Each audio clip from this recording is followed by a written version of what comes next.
Hello everyone, how are you doing? I'm just checking in on Marco. He hasn't been on socials in a while, so this is a challenge for him. I challenged him and I was like, let's do an IG live. So let's give him a few seconds. Oh, there he is. He just joined. So let me see if I can invite you to join. Requested. There we go.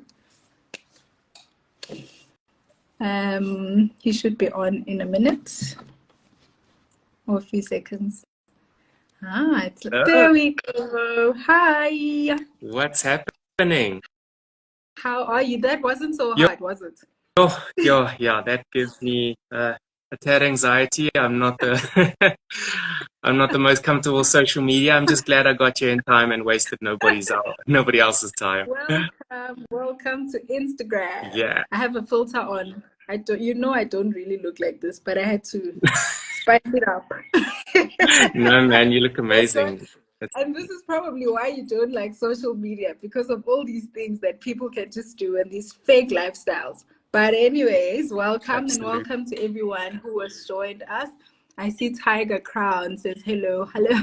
Tiger, but Petil is laughing at me. So I'm just gonna introduce our guest today. Marco, who's a good friend of mine, is joining us. I'm going to read a short bio about Marco and then we'll get into it.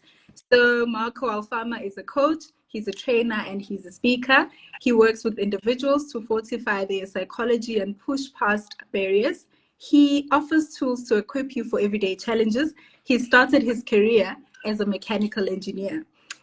He earned his undergraduate honors and masters in mechanical engineering, and his desire for something else in his career has led him to starting his own coaching practice, which he has grown for the past 5 years. Welcome, Marco. Thank you for the lovely intro.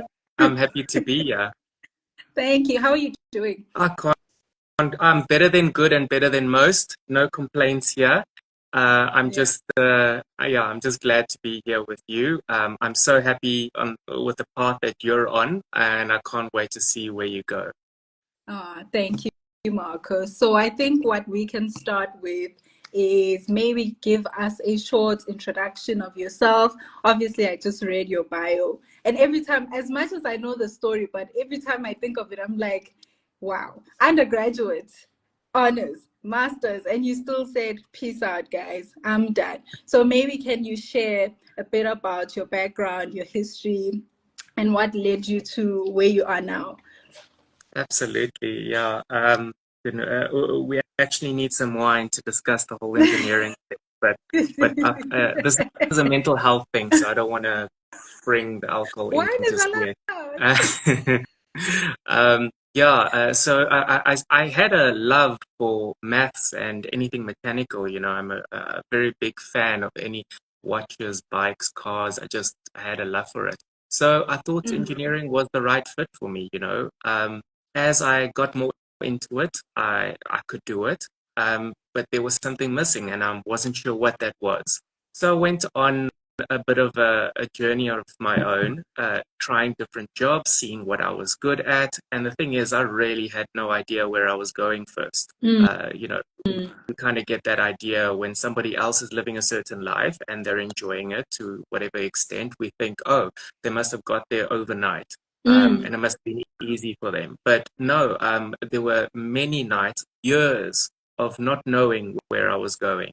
And then I remember listening to a podcast and it spoke about rather than kind of finding your purpose, kind of figure out what you're good at and what comes naturally and help that kind of guide you rather than finding this one massive thing in our lives that has to fit everything. So Yeah. what I love doing was just helping people, talking to people, having these conversations that we're having now. It makes me feel like I was in a state of flow.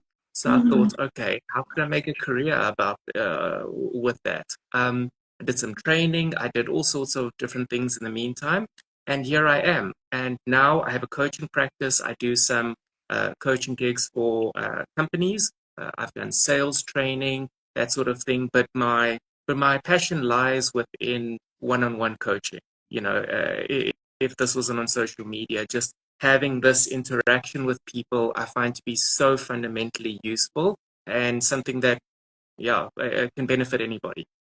Mm, that's amazing.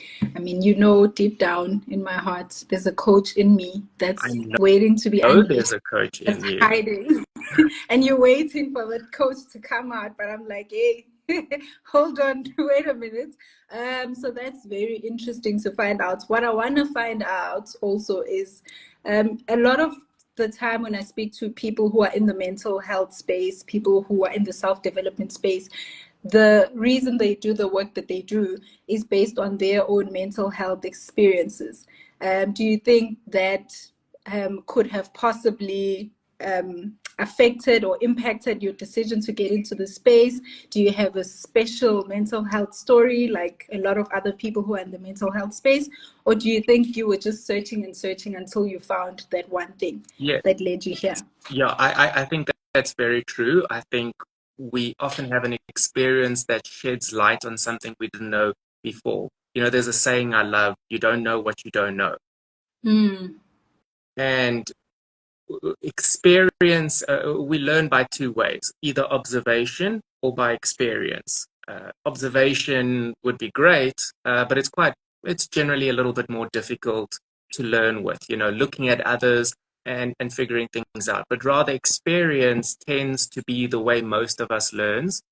We experience something, hopefully take something away, and then course correct as we go along.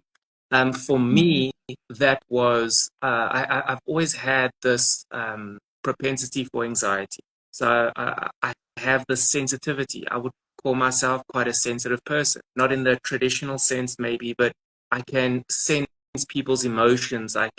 Maybe I process things a little bit more differently. I don't know, to the Mm. average person, whatever that might be. But while I was studying engineering and a whole host of other factors that was happening in my personal life, I noticed that I really wasn't happy and I was very sensitive to a lot of things happening. And I was struggling. I was really, really struggling. So I went to go see the psychologist at UP. I'm Mm. still friends. I still speak to her, and she's just the most amazing individual ever. A really great mentor in my life. And we started delving into what a lot of that really was. And it really was actual anxiety, not about, I'm going through exam times and this is really tough. That's kind of normal life anxiety, but rather this chronic underlying anxiety that I used to struggle with every day, it never used to leave me, this kind of tension in your body Mm. constantly. I had no idea that that was happening, or that was kind of, I don't want to say abnormal, but that was affecting my life so dramatically. And that Yeah. started, 2 years. I went to go and I went to see her. We delved into everything, physical conditioning, mental conditioning. What was I really doing with my life? I kind of put my life under a microscope, and I realized just how powerful some tools can be. And that's what Mm. I love doing with my coaching.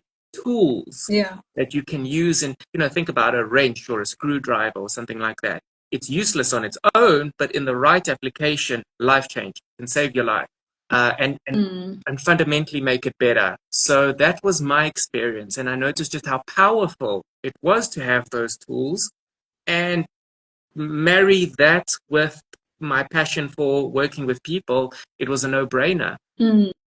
Yeah. Interesting. Before I jump into the purpose conversation, I just wanted to find out, a lot of people, when a person thinks of mental health professional, they think of psychologist. They don't Yeah. think of coaches like you. Yeah. So I like that you just mentioned now that in your coaching sessions, you give people the tools. So what would you say is the difference between a normal traditional psychologist and you, the work that you do, Yes. for people who don't know? Fundamental question. Absolutely. So for somebody that might be questioning whether they could use coaching or possibly a psychologist, Mm. I would say I would define it simply like this. Uh, a psychologist is more there for the very serious pathologies or things that one might might think that they have, such as chronic depression and anxiety and things like that. But it's more past and present, where a coach is present and future. That would be an easy distinction between the two. I deal with people where they are right now. Where would they like to go in with their goals, and how do we get there? How do we break it down and get there? Very simple. A psychologist can help with where are we now, what are some of the things happening, and can help on so many levels that way, and can also make a lot of sense with the past. For example, trauma. I don't deal with trauma myself, so it's not really in the wheelhouse of a coach. And so it's not the same work, but they complement each other beautifully. Yeah.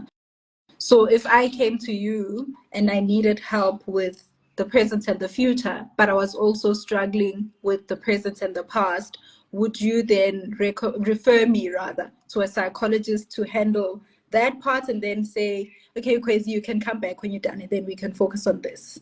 Yes, that is a common strategy. That is something that I would use. I would also, I have a host of, great people in my network, with another coach being added soon, and upcoming. So I have fantastic individuals that can do both of those things. I have one that comes to mind that is a fantastic psychologist and also works as a life coach. So, there is also that ability, and it is very contextual. It would depend on the individual. Where are they? Are they struggling, getting through day to day? Because naturally, then we need a different intervention, and a coach might not be the right fit. But, maybe you want to change careers and you're not sure where to go or how to do that. That would be better for a coach. Possibly a psychologist could do that too, but we all have different experiences and what we're good at. That's true. Okay, that wasn't part of the script, but I had to ask in case someone out there is wondering. Yeah, that's useful. So now back to the topic, which is obviously speaking about purpose and mental health. Like we spoke earlier, I mentioned that a lot of the times growing up, we told that there's a purpose that we need to find. And you live life. It's like you're living life, walking around, looking and waiting to bump into this purpose of yours that you'll find, but we don't know how it looks like. And whether I'm in church, I'm being preached to find my purpose and fulfill my purpose. On social media, it's all about purpose, purpose, purpose. So what I wanted us to speak about was, how do I know, how do I know? How do I get there? Because obviously now, for you, looking back from where you were as a mechanical engineer and a life coach now, you might be fulfilling your purpose, but how do you know that you are actually fulfilling your purpose, and you won't wake up tomorrow thinking, actually, I want to become a doctor, and that's my purpose? So it's become such a loaded subject that I think many people are scared to even broach it within themselves or with others. We can glean a lot of information from what other people do, and once again, those observations, but we've also got to have those experiences of our own.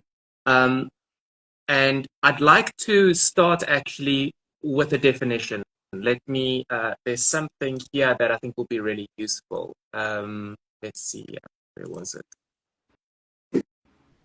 So there is a difference with finding your purpose and living with purpose, or living on purpose. And I think that's a really important distinguishing factor. So let's delineate what that actually means. I think finding your purpose is what you kind of refer to. There's this big thing. It could be menial, like I could be sweeping the street because I want to make the city look better. Great, fantastic. It could be very big. I want to be the CEO of a company. And we ascribe the definition of our purpose to this big thing. Life doesn't necessarily always work that way. In my experience, and just from my observations too, and with my clients, sometimes we've got that purpose wrapped up, with the rest of our lives, and it's difficult to kind of pass it out into this one thing. And I was reading this, so it's not about finding your purpose, but living the best life you can in every season you are in. How you live your life as a person of integrity means so much more. People who do accomplish great things don't do them overnight. Some take longer than others, but why do we value big things as great things? So I Mm, think sometimes we conflate big things with great things, and also if something is difficult to achieve, then it must be a good thing to achieve, when those aren't yeah. necessarily true. So we need to kind of question just a little bit, take a step back sometimes, and Mm, question, okay, what does this all mean? Because if we're chasing something constantly and it's got to be this mm, grandiose thing, what if I don't get there? Does that mean my entire life is wasted?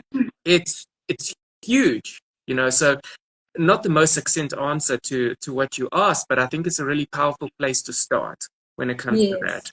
Would you agree? Yes, definitely. I think, especially because you don't know what it is that you're looking for. And like you say, what if you look and you never find it? Yes. I mean, So, I've been looking. I think I'm there, but I don't know if I'm there. And that's mm, what I mean. You'll mm, just always have the question.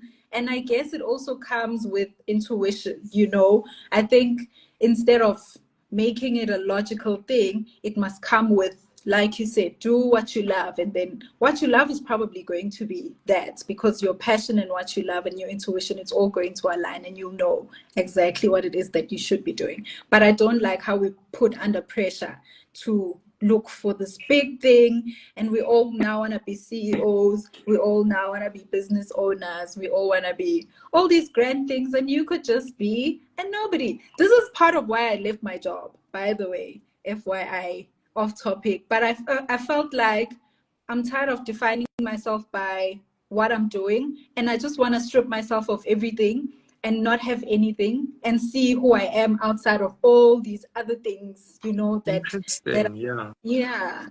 So yeah, I don't know if I you want to mean, reflect on that. yeah, that we've spoken about this with your recent changes, but I didn't know that was your strategy behind things. I think that that's very, very interesting. You know, there's many ways to sort of get to something or to realize something. Um, that's really powerful. I love the idea Mm. of simplifying things. I think that's Yeah. always useful. You know, so we are bombarded with 1,000 things every single day right now, and it's really important to be intentional and focus on certain things. And then if we say no to others, then that's okay. And to accept that, to not have regrets down the line. But Mm. yeah, I think that's a really powerful strategy. I want to highlight one thing though that I've personally noticed that might help, you know, the listeners right now. Um, Mm. Loving what you do, amazing, great. Are you always going to love it every day? Sure, of course not. I mean, taxes and difficult clients, Yeah. and I want to throw things at people sometimes, just who I am. I still love what I do, but so that doesn't change. Yeah.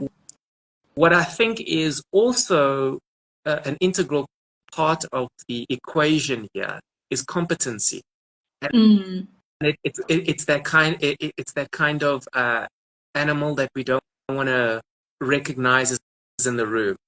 It's difficult. It's difficult because you're not going to be good at everything all the time. So a Mm. question you could ask yourself as you're going through this process, you know, which I think is healthier to ask, you know, how can I live the best life? Live with purpose every day, not live. How did I explain it now? There's like, it's not about finding your purpose, but living your purpose with the best life you can possible. First of all, that's more attainable, and it's actually more useful and fulfilling longer Mm. you go, and sustainable. Um, and I just lost my track of thought. Oh, so a question that you could really find useful is, you know, what am I good at? What comes naturally to me that I can, where I can create value for others, right? good people pay me to do? What do people ask me to do consistently? Mm. We mustn't shortchange that. We fundamentally need people to do a whole host of jobs in communities Yeah. for our communities to run. We need people to pick up garbage, clean the streets, become doctors, nurses. We need people for all types of roles. Does Mm. that mean one is less or more important than the other? I don't think so. This whole thing, it's the CEO has this gleam and the shine about it, but it doesn't mean that a person cleaning up the streets isn't important. It's fundamental to our society. What are you good at? Where do you derive the joy, not necessarily for its inherent value, but rather from you doing a good job? It's an Mm. amazing feeling where you do some form of labor, you do work, and you accomplish something, and you have something to show for it, and you were good at it, and it's valuable.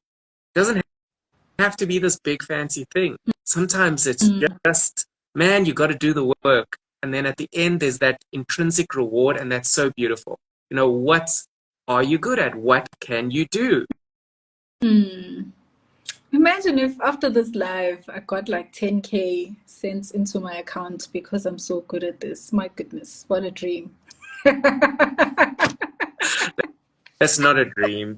10K is going to be nothing compared to what you are going to be making. Absolutely. Oh, tell them. Okay, Yeah. so the next one, I want to speak about the purpose and how it affects mental health. So I'm always longing and I'm always searching and I'm always trying to find this grand thing. How does that affect my mental health, my self-esteem, and my self-worth?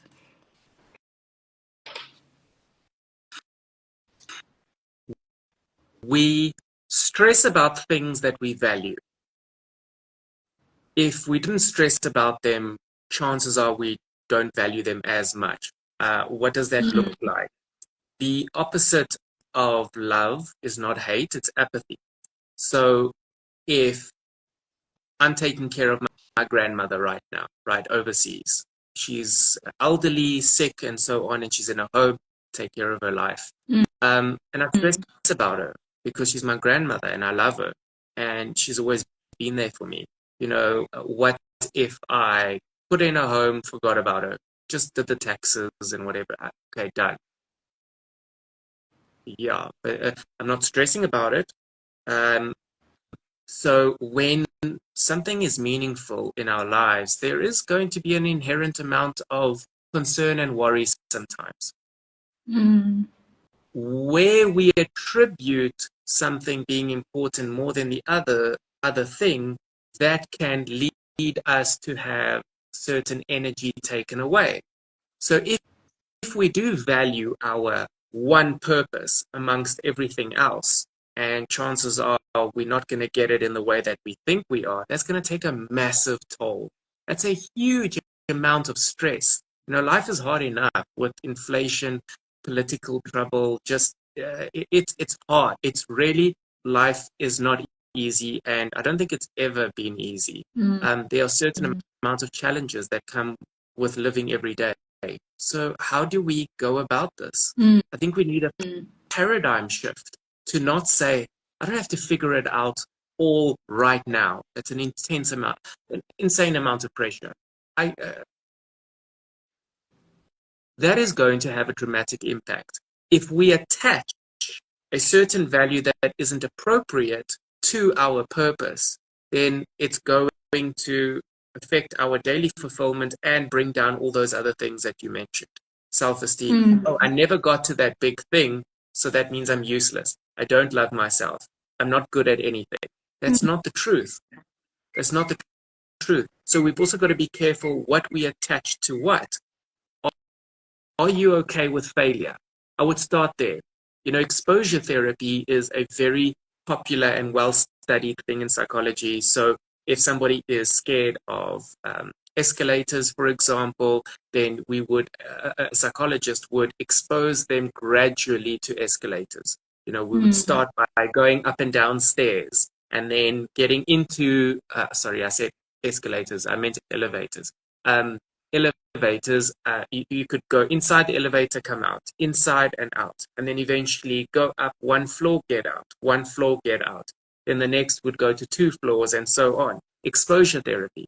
Can we expose ourselves to functional, healthy failure? I don't like calling it failure, but if we can do that, then we can desensitize ourselves to the negative effect of it, right? And there's the positive effect is the lesson that we learn.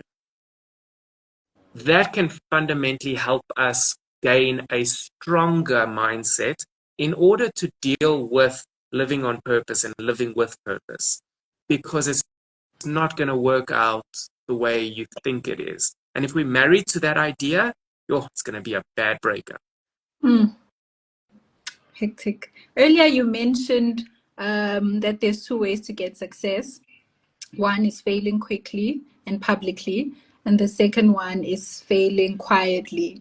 Do you mind just unpacking that for us for a minute? Yeah, so if we think about success, whatever that would mean to an individual, we're going to have different degrees of success. You may want different things to me. I don't want to be a CEO of a big company. You know, I want to have my own little thing, and I go about it. I pay all my bills, and I get to enjoy my hobbies. That's what I want. If we are going for our version of success, there could be two ways of getting that. One could be failing fast and subsequently publicly. We start a new business, figure out it doesn't work, go on to the next one. Everybody can see you doing that.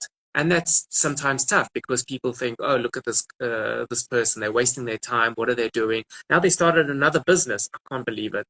They're silly, when that's also part of the process of being successful. I mean, just about everybody that's been successful in whatever has failed on some level. So that's part of it. Then we can also take things slowly and do things in private. So I'm going to start a business that only I know about. I'm not going to share it with anybody. Therefore, I'm not going to make the connections I need. Things are going to be slower, and I could be successful or not. So there are pros and cons to each.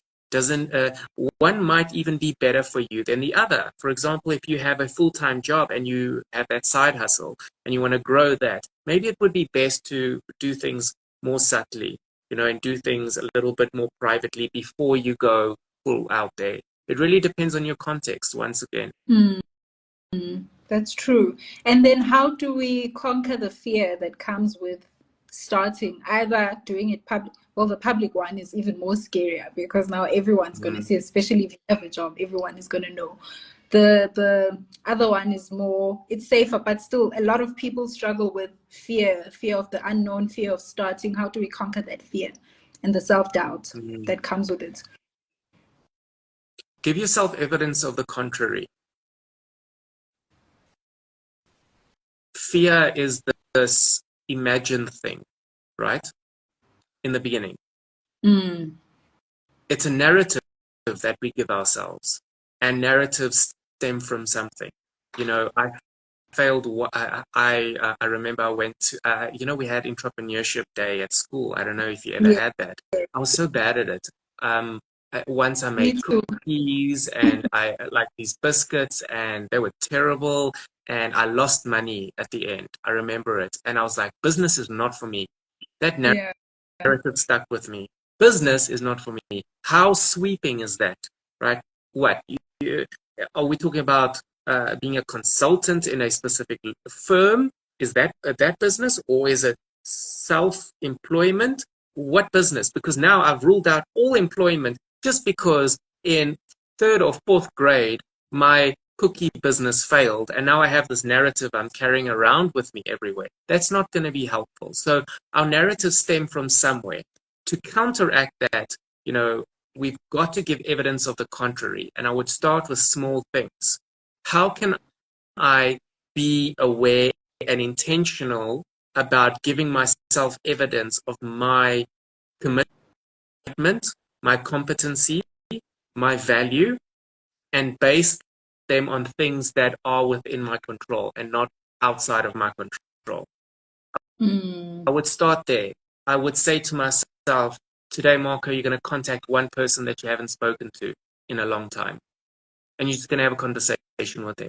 At the end of the day, did I do that? Tick, yes, great. You are good at reaching out to people, and you reinforce that. The next day, you try something else.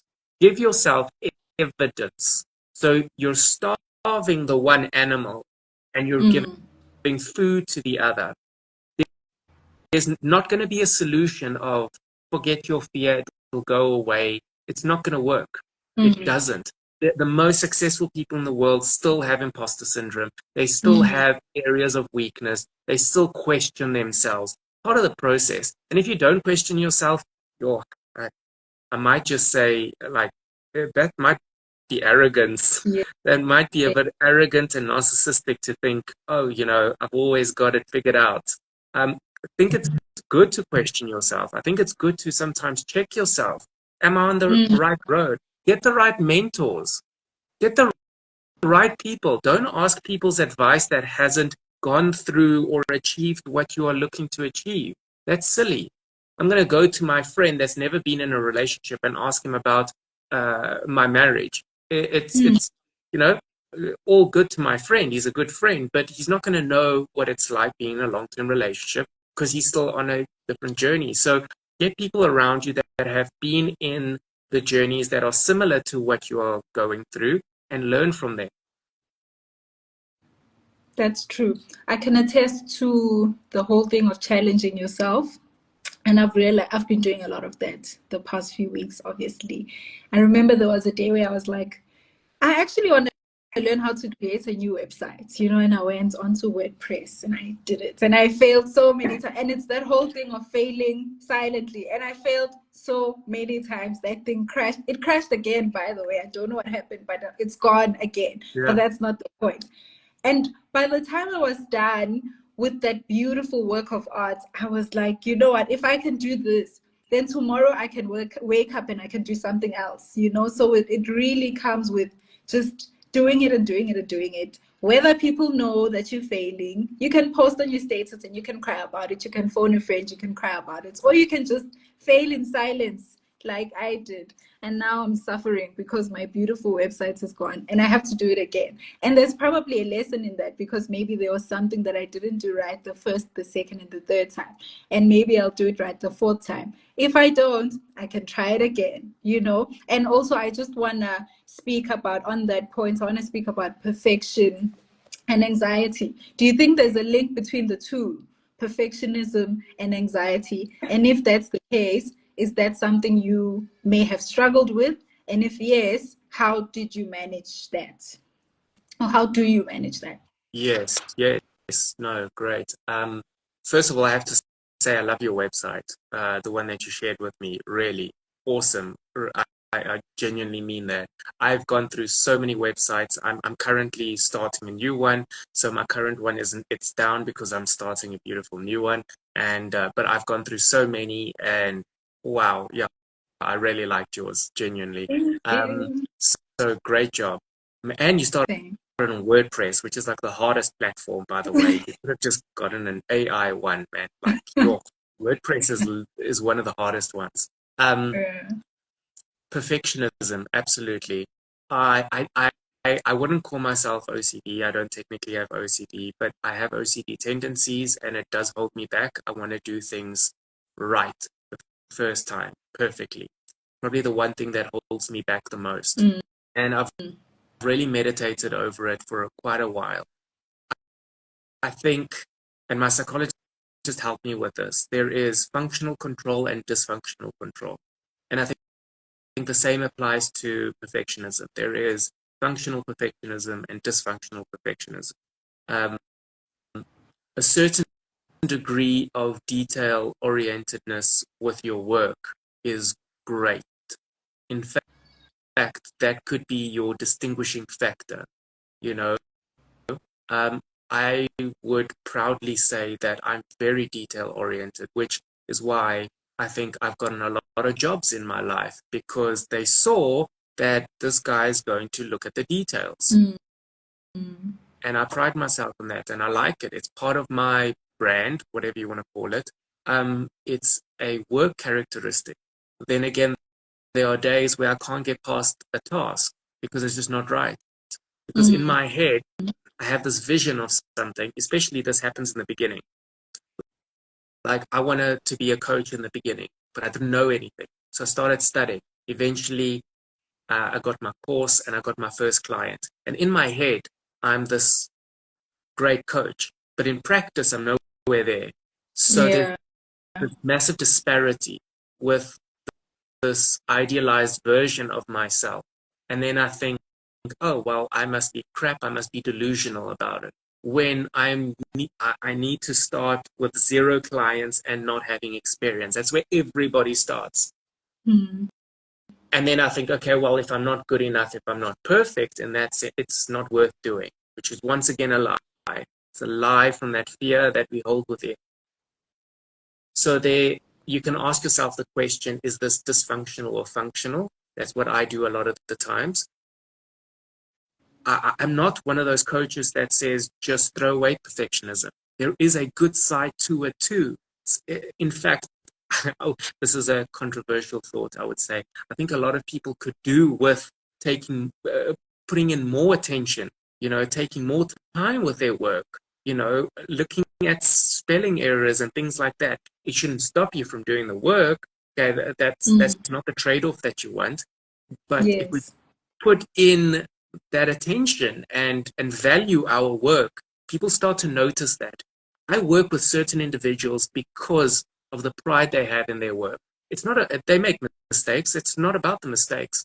But I notice that they're not just doing this. You can tell. You can tell when somebody's just doing this and when somebody's really putting in effort.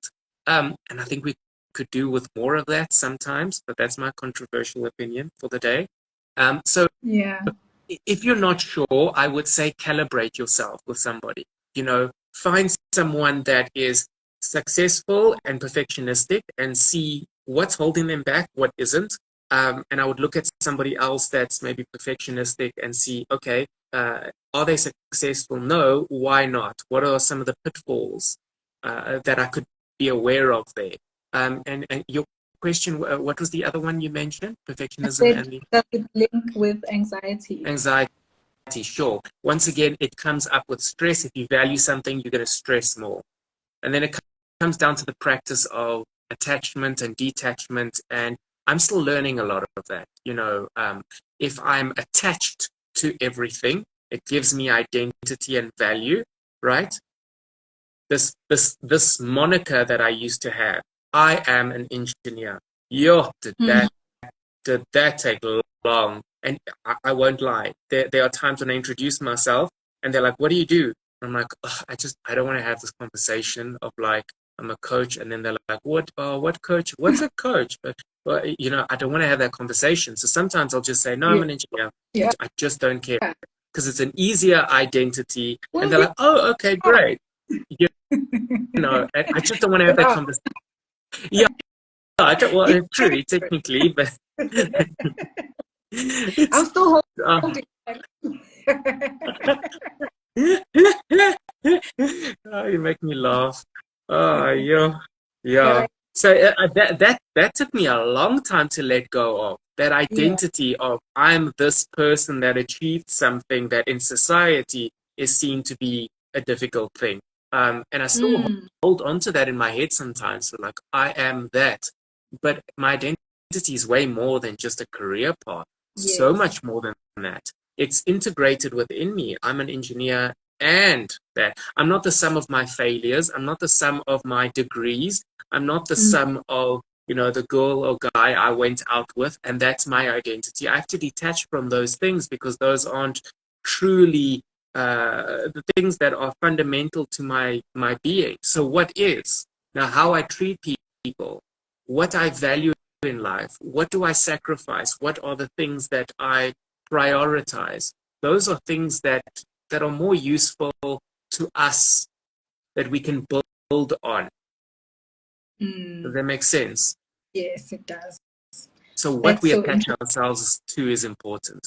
Yes, exactly. If I could sell, I even thought of selling my car at some point. I was like, I don't want anything. Take it away. Just take everything. I want to have I'm not going to say it because I'm not going to put it out there into the universe. I want to have my belongings, but there was a point in my life where I just thought we're too materialistic and I don't want that for myself. But that makes super sense. The last question It's that I want to have, interesting. because we're Yeah. 11 minutes over, is you mentioned that you have a psychologist. And I've noticed that, which is also why I'm a mental health advocate. A lot of people think they don't need therapy because there's nothing wrong with them, you know. And I'm working so hard to remove that stigma and that idea. So, what would you say to someone who thinks, obviously therapy is expensive, but there's people who obviously have the means, but they'd rather use their money on other things? What would you say to someone who thinks that they don't need therapist, a counselor, a life coach, or any of those things because their life is just fine? If there is congruency in their life where they are doing something that's fulfilling, they got good mental health, and they don't think that they need a psychologist, there is an immediate need, then great, awesome, amazing. If there's something that you want to find you want to question, forgive me, you want to find answers to some questions and you're not sure where to go, it can be really powerful to get clarity on those things. You do not have to have an illness, a pathology of sorts, to seek any type of mental health help. That is simply not true. Simply not true. For me, I did have a pressing issue where I needed to get help, and I did, and it was great, good. But I see people around me, and my observations and experiences have shown me that people that simply question and ask for help, those are the ones that get answers to their help, to their questions, and those are the ones that are able to make changes. Once again, you don't know what you don't know. So Mm. asking questions is powerful. I would say to those that are questioning it, what's there to lose, right? When it comes to a lot of medical aids, this is a really powerful thing. If you have a medical aid, there's something called a PMB, prescribed minimum benefit, and Mm. psychological support is one of them. So I don't know all the intricacies of that, but check into that because you get, I think, 15 sessions a year with a psychologist. If a psychologist is not the route, then there's great organizations, like October Health, like SADAC. There's also which is the other one, the other counseling one that has escaped my mind. Yeah, there are so many. There are ones that are free. There are also friends. You can ask. Ask us if you don't know where to go. There's really nothing to lose here. And I think the more you're open to something, the more you can gain. And I think that's beautiful. Mm.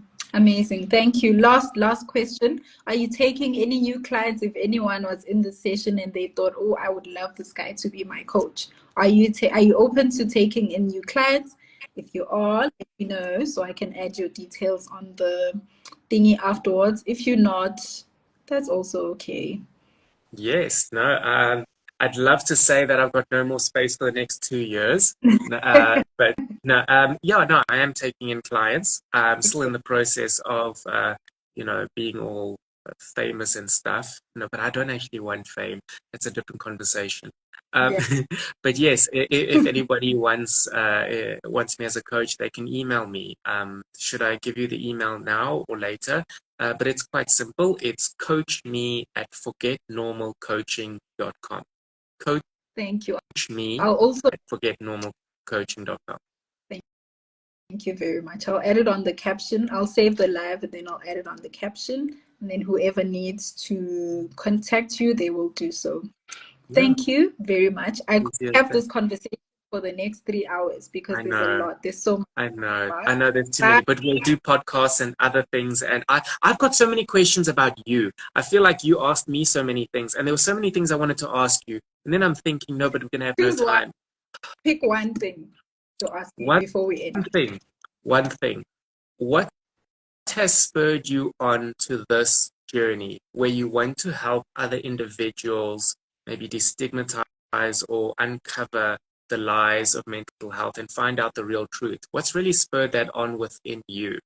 Mm. Funny, I have an interview tomorrow. And this is me practicing for that question for tomorrow. Good, good, good. Go for it. And I'll be on screen. So let's practice now. I think for me, it was me realizing how ill-informed we are. We have no idea what's happening. And I was reflecting on this because I know growing up, all we were taught is you are what you eat and you need to exercise. There was no take care of your mental health, blah, blah, blah, blah, blah. Only during COVID was I made aware of this. And when I was made aware, I had a panic attack. So it wasn't because I was chilling and I was thinking of how other people are struggling out there, but it was because I was like, what the hell is this? I don't know what just happened. My chest is burning. I thought I was going to die. What is going on? Then I started reading about it.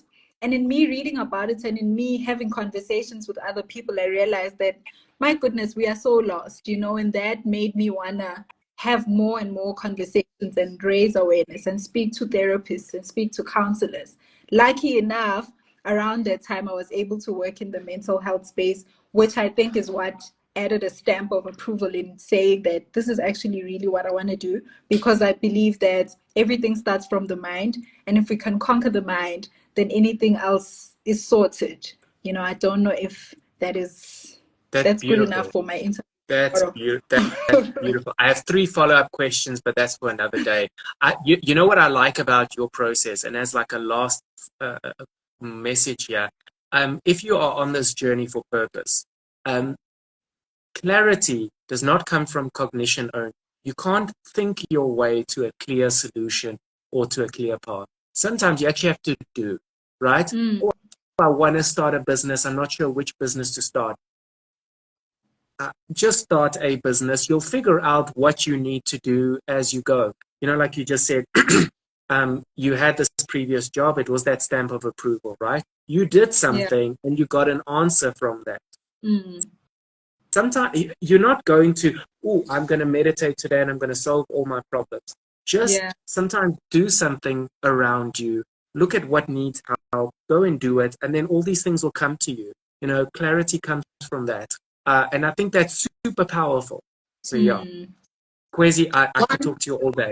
Thank you so much. One last thing.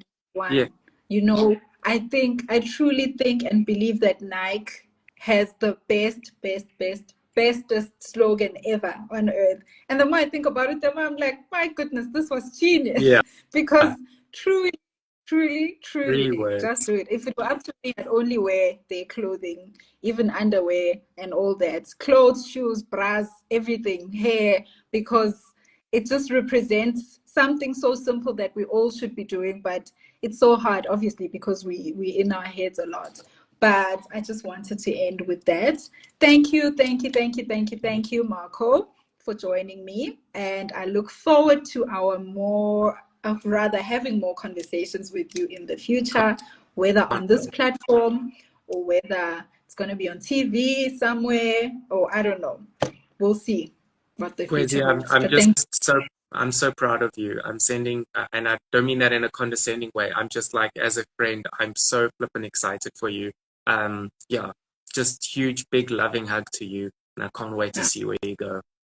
Thank you, Marco. And thank you so much to everyone who joined. Have a lovely evening. Bye. Do you know how to exit? There's an X and I leave. Okay, yes, I think I got it. Bye. Ciao, Kwezi.